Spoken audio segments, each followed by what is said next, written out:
Halo semuanya, perkenalkan, saya Wisya Aulia Prayudi, Program Manajer Edukasi dari Greeneration Foundation. Kami bekerja sama dengan RDI dan juga Dinas Lingkungan Hidup dan Kebersihan Kota Bandung. Pada hari ini, saya akan memaparkan bagaimana cara kita bisa mengelola sampah dari rumah. Ikuti terus sampai akhir video ya.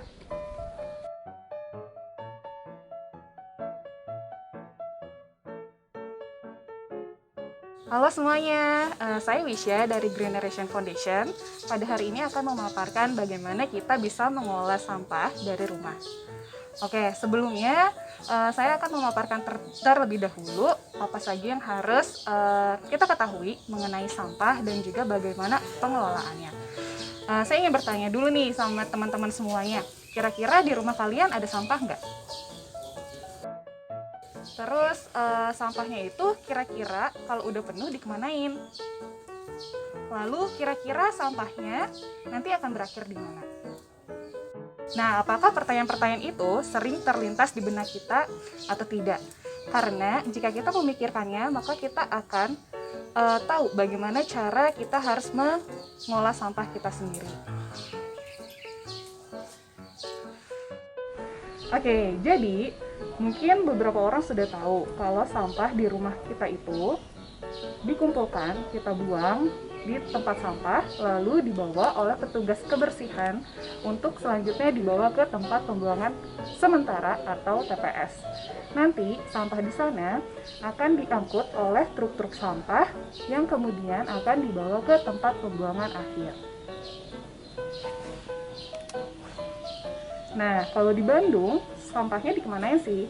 Jadi sampah-sampah yang dihasilkan oleh masyarakat di Bandung ini akan dibawa ke TPA Sarimukti. Namun, sayang sekali TPA Sarimukti ini kapasitasnya sudah penuh. Sekitar 50 meter sampah sudah menumpuk di sana. Bisa kita ketahui dari berita-berita yang ada di luar sana bahwa banyak sekali truk-truk sampah yang mengantri untuk bisa membuang sampah di sana. Nah, sebenarnya semua orang pasti pernah membuang sampah atau menghasilkan sampah, meskipun baik. Jadi, secara rata-rata menurut data, produksi sampah setiap orang itu sebanyak 0,64 sampai 0,8 kg per kapita per harinya. Jadi, nggak ada nih orang yang nggak menghasilkan sampah di rumahnya. Pasti kita pernah menghasilkan sampah, meskipun itu adalah sampah organik atau sampah dari sisa makanan. Sebenarnya timbulan sampah di Indonesia itu sangat banyak. Pada tahun 2016, jumlah penduduknya itu 261 juta orang dan bisa menghasilkan sampah sebanyak 65 juta ton per tahunnya. Nah, kalau misalnya kita lihat dari 2016 sampai 2021, pasti sudah terjadi penambahan populasi yang memengaruhi juga jumlah timbulan sampah. Dan yang paling menyedihkan lagi, jumlah konsumsi plastik orang Indonesia itu sebanyak 93 juta sedotan plastik per harinya. Jadi kalau kita tahu bahwa plastik itu khususnya sedotan bisa menjadi malapetaka khususnya bagi organisme-organisme yang ada di lautan. Nah, tapi konsumsi kita dalam penggunaan plastik itu khususnya sedotan masih sangat tinggi.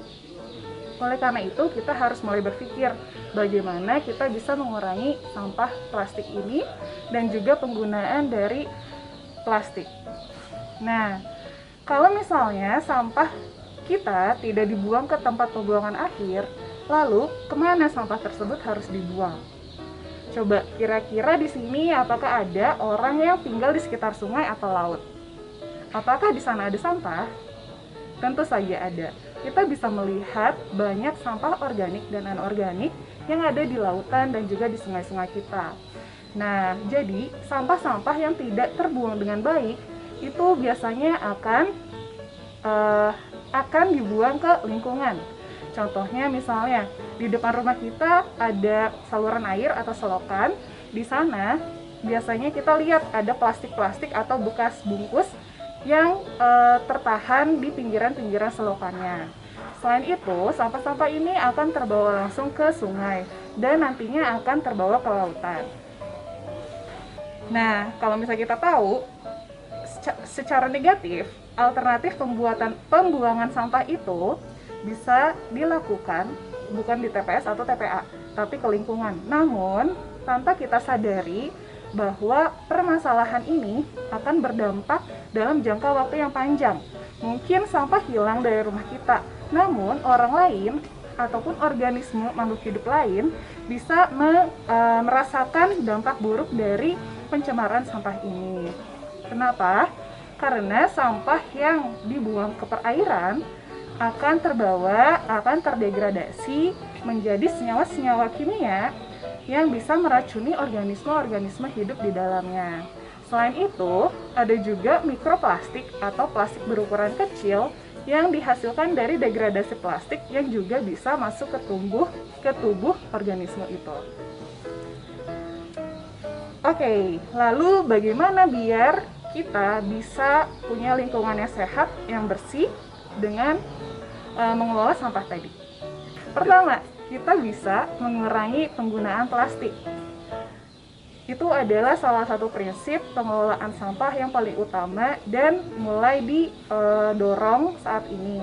Karena TPA dan TPS sudah melebihi kapasitasnya untuk mengumpulkan sampah. Oleh karena itu, reduksi dari penggunaan plastik harus dilakukan dari sumbernya atau dari rumah kita sendiri. Selain itu, kita juga bisa menggunakan berbagai alat yang bisa digunakan terus-menerus untuk mengurangi penggunaan plastik ini. Selain itu, di rumah kita harus mulai memilah sampah. Jadi tadi saya bilang ada sampah organik dan sampah anorganik. Itu apa sih sebenarnya? Jadi sampah organik adalah sampah-sampah yang berasal dari makhluk hidup. Itu bisa berupa sisa-sisa tumbuhan atau sisa-sisa buah-buahan ataupun sayuran. Dan juga bisa berupa tulang berulang ataupun sisa makanan apapun yang kita hasilkan di dapur. Kalau sampah anorganik adalah sampah-sampah yang bukan berasal dari alam, yaitu contohnya seperti plastik, ada kertas, meskipun kertas berasal dari alam namun dia tidak bisa terdegradasi dengan mudah. Lalu ada karton, ada kaca, dan lain sebagainya. Nah, di sini kita harus mulai memilah sampah dari rumah. Setidaknya dibedakan menjadi 2 kategori. Yang pertama, sampah anorganik, dan yang kedua, sampah organik. Lalu, dalam skala masyarakat, kita juga bisa mulai mengembangkan sistem pengelolaan sampah terpusat, seperti pembuatan bank sampah misalnya.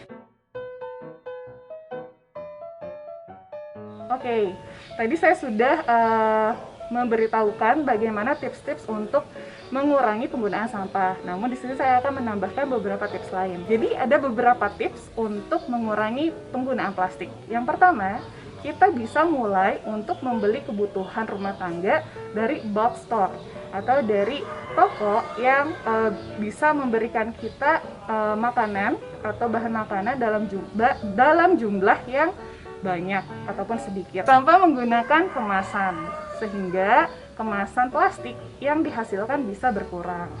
Selain itu, kita juga harus mulai membiasakan untuk menggunakan tumbler atau botol air minum ataupun membawa sendok sendiri dan juga tempat makan sendiri ketika keluar rumah, sehingga kita bisa mengurangi penggunaan plastik sekali pakai.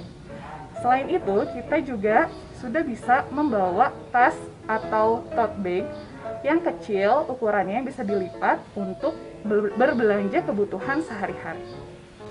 Oke, tadi kita udah mempelajari tentang apa itu sampah organik, apa itu sampah anorganik.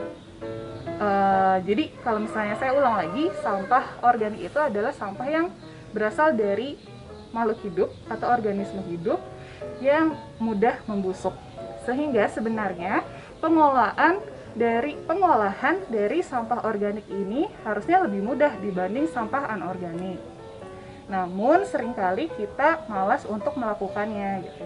Padahal sampah organik ini adalah sampah yang paling banyak dihasilkan di sebuah lingkungan atau di sebuah negara.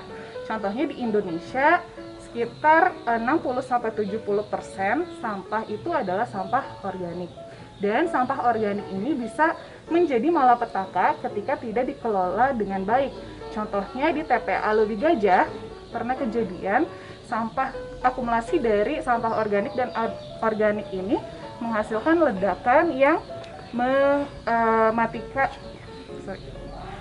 menghasilkan korban jiwa.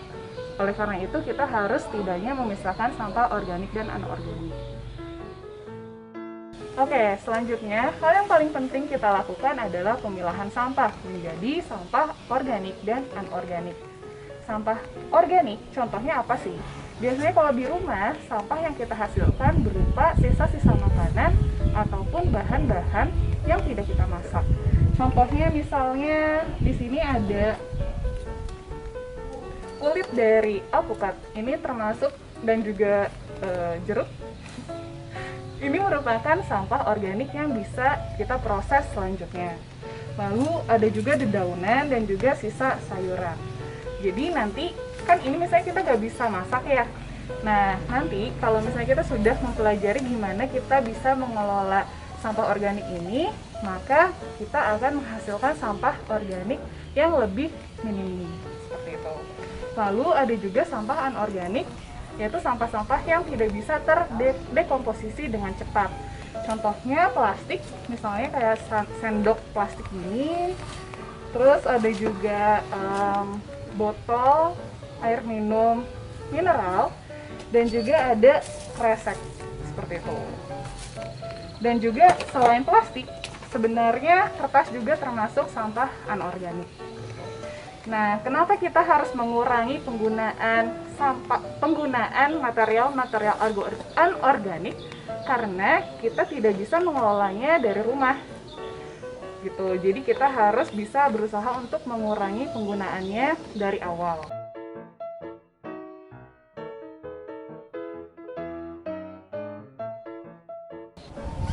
Sekarang kita akan mempraktekkan bagaimana membuat komposter untuk mengkompos sampah-sampah organik dengan sederhana. Di sini saya sudah ditemani oleh teman saya Gio. Oke, mari kita mulai. Jadi sudah ada bahan dan alat yang kita siapkan untuk membuat sistem kompos sederhana ini. Yang pertama, ada wadah untuk komposnya nanti yang sudah dilubangi secara merata. Lubang ini nanti fungsinya itu untuk sirkulasi udara, karena di dalamnya akan ada mikroorganisme yang juga membutuhkan udara. Dan jangan lupa untuk menyiapkan tutupnya. Tutup ini nantinya akan berguna untuk melindungi kompos kita dari sinar matahari langsung dan juga air hujan. Oke, nanti air lindi yang tertampung di bak yang bawah ini bisa kita gunakan sebagai kompos cair. Selain itu, di sini kita juga sudah memiliki bioaktivator yang alami. Kita menggunakan air cucian beras. Bisa juga kita menggunakan air gula yang ada di rumah. Kita juga bisa membeli bioaktivator yang dijual di pasaran.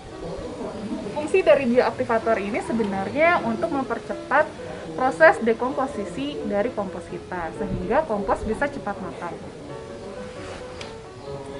Selain itu, kita sudah memiliki berbagai jenis sampah organik yang hijau dan juga coklat. Dan mungkin ya bisa dibantu, kita juga di sini sudah memiliki organik coklat berupa skam. Dan kita juga memiliki kompos yang bisa menjadi salah satu pemicu awal untuk pembentukan kompos ini. Oke, selanjutnya kita akan memaparkan bagaimana kita bisa membuat kompos itu sendiri.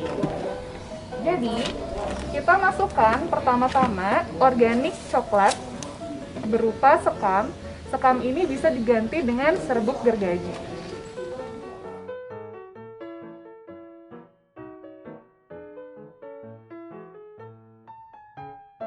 Oke, untuk perbandingan, sekali memasukkan sampah organik hijau dan coklat itu sekitar 2:1. Dengan perbandingan 2 lebih banyak untuk organik yang coklat dan 1 banding untuk organik yang hijau. Selanjutnya, setelah kita memasukkan organik coklat atau sekam, kita bisa memasukkan organik hijau atau sisa-sisa makanan atau sisa dari masakan yang ada di dapur kita. Namun, jangan lupa untuk memotong sampah-sampah tersebut menjadi ukuran kecil, sekitar 1-2 cm. Kenapa? Agar proses dekomposisi bisa berlangsung lebih cepat.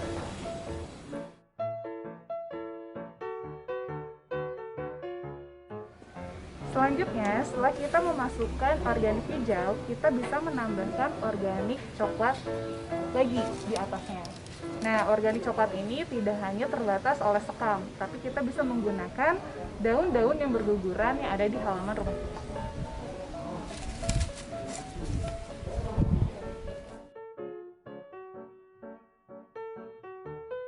Nah, sekarang kita sudah memiliki 3 layer berbeda.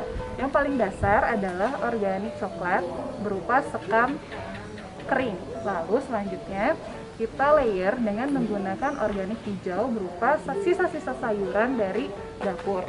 Dan yang ketiga adalah lapisan organik coklat antara campuran sisa-sisa dedaunan yang berguguran dan juga sekam.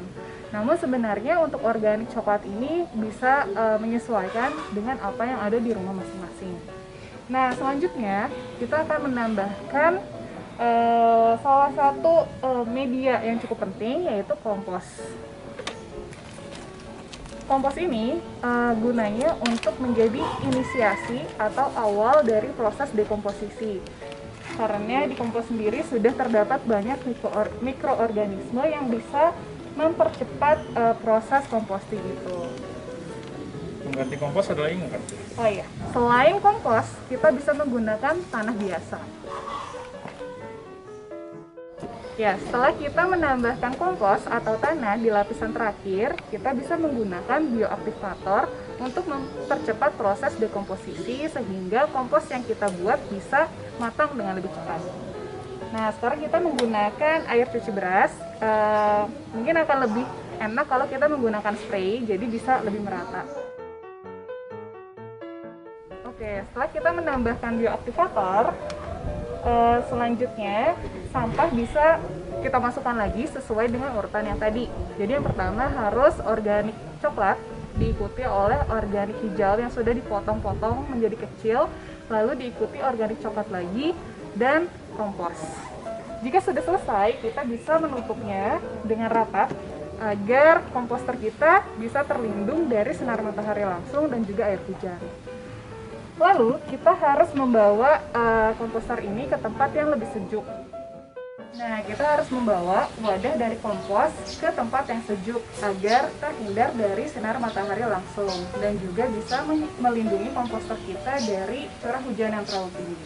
Kita bisa menyimpannya di tempat sejuk seperti bawah pohon. Akan lebih baik jika kita simpan di bawah pohon di halaman rumah kita. Mari kita kurangi timbulan sampah di Indonesia dengan mulai melakukan pemilahan dari sumbernya atau dari rumah masing-masing. Selain itu, setiap orang punya kewajiban untuk bisa mengurangi penggunaan material-material yang bisa menjadi sampah ke depannya. Seperti contohnya reduksi sampah dengan mengurangi penggunaan plastik dan menggantinya dengan bahan-bahan atau alat-alat yang bisa digunakan dalam jangka waktu yang lebih panjang.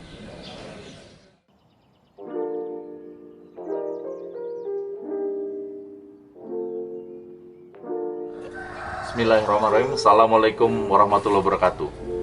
Kang Pisman, kurangi, pisahkan, manfaatkan merupakan satu produk Wali Kota Bandung, Mang Oded, untuk Toharoh Kota Bandung, bebersih Kota Bandung. Ya, Kang Pisman sebuah kegiatan yang bisa menghabiskan sampah di sumbernya. Sampah bermanfaat. Itu adalah bahasa kita sekarang ini, ya. Kenapa bisa bermanfaat? Karena kita sudah mempunyai banyak metode yang bisa menghabiskan sampah di sumbernya. Kita tahu banyak sekali teman-teman di luaran sana yang sudah melakukan aktivitas kepedulian lingkungan ini. Apalagi perusahaan-perusahaan dengan mesin-mesinnya yang memang cukup sangat bermanfaat.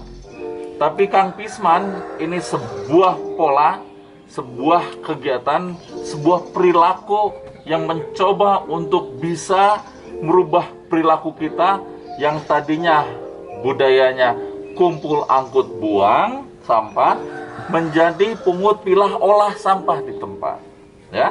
Jadi yang tadinya kita hanya bayar saja sampah, itu bayar saja untuk buang sampah, kita sekarang sudah bisa mengolah sampah, ya. Bagaimana mengolah sampah itu? Ya Kang Pisman itu kurangi budaya kita mengurangi sampah di sumber, kemudian memilah sampah. Ini yang paling penting, hulunya itu adalah memilah sampah.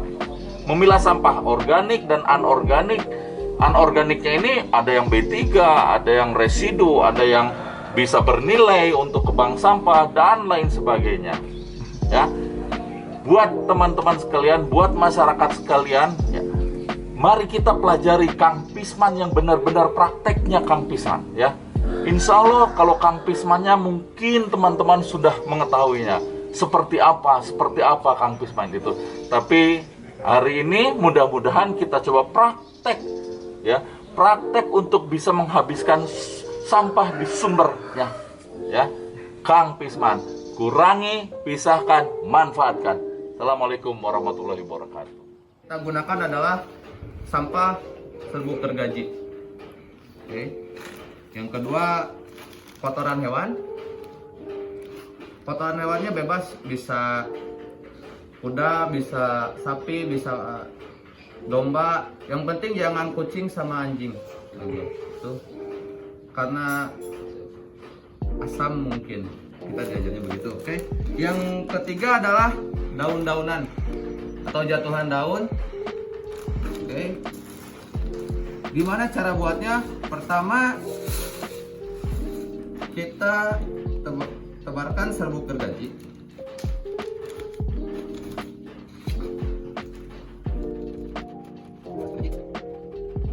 Setelah itu kita tebarkan juga kohenya, terus tekuan daun,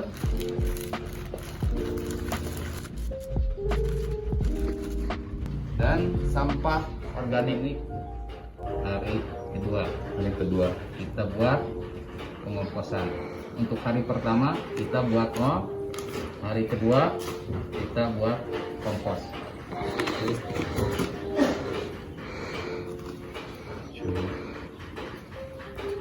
Yang penting ini, setelah masuk sampah organik kita siram pakai mol biar tidak bau, tidak ada lalat, proses pembusukan sampah organiknya lebih cepat.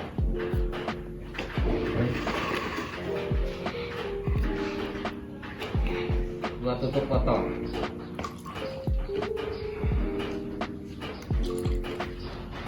Lalu kita siramkan merata.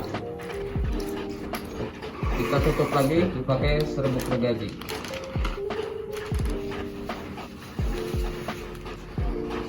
Kita siram lagi pakai mol. Lalu kita tutup.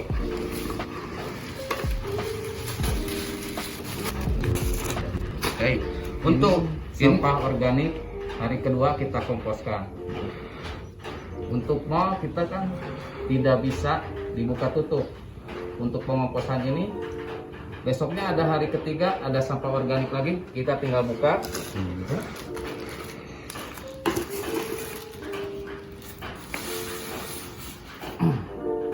Kita tinggal buat lubang sedikit,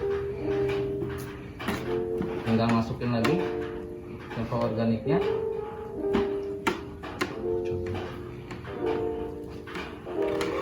Ini yang penting, tiap masukin sampah organik kita siram pakai mol.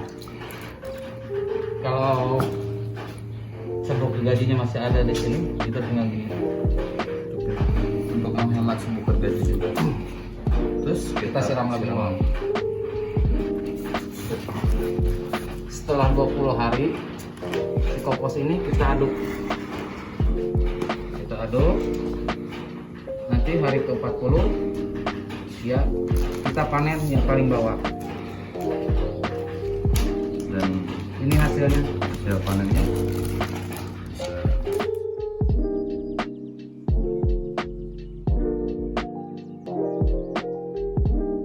ada salah satu pengolahan sampah organik melalui Loseda, lubang sisa dapur. Ini dibuatnya dari pipa paralon. Dibuat lubang dulu sedalam 30 cm. Di dalam ini ada lubang-lubangnya. Tinggal tiap hari kita masukin sampah organik. Ini salah satu metode pengolahan sampah organik. Ini adalah salah satu juga pengolahan sampah organik melalui biodigester untuk digunakan manfaat gasnya. Alat ini tiap hari cuma bisa menampung sampah organik halusnya 15 kilo. Ini untuk pengolahan organik melalui biodigester. Residu sampah plastik ini setelah dicacah akan ini.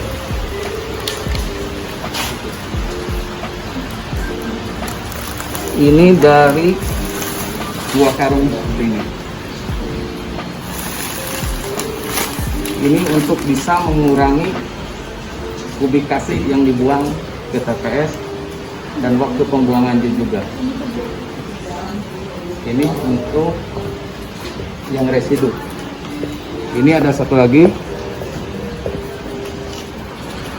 Alat ini namanya pyrolysis untuk mengolah sampah plastik menjadi bahan bakar.